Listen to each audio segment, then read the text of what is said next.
Mula January 2023 hanggang July 2024, mahigit 260,000 na individual, katumbas ng 65,113 na pamilya ang nabigyan ng tulong sa ating Operation Bayanihan.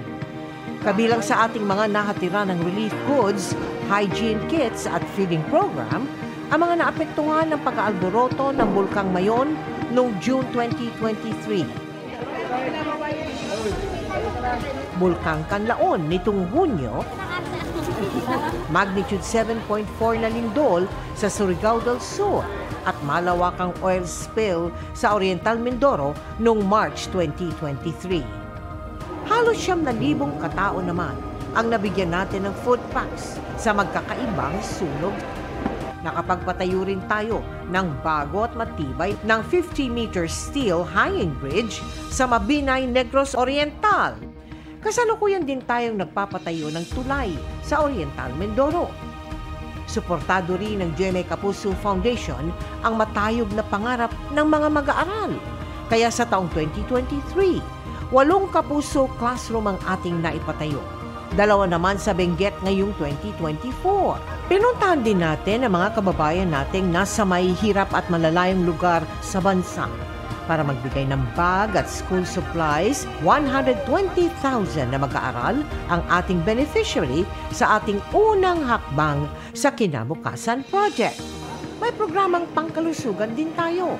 8,428 na individual ang ating natulungan.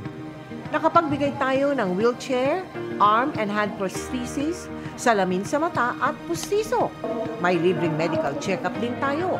Sa ilalim naman ng ating Values Formation Program, 63,256 na katao ang ating napagsilbihan.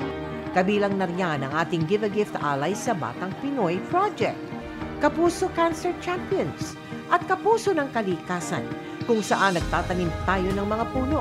Nagsasagawa rin tayo ng bloodletting project katuwang ang Philippine Red Cross, kung saan nakakolekta tayo ng 8,653 blood bags. Mga kapuso, saan po ninyo sa mga susunod pang buwan at taon, magpapatuloy po ang aming pagiging kapusong totoo. Kapuso, para sa mga maiinit na balita, mag-subscribe sa GMA Integrated News sa YouTube. Sa mga kapuso naman abroad, subaybayan nyo kami sa GMA Pinoy TV at sa www.gmanews.tv.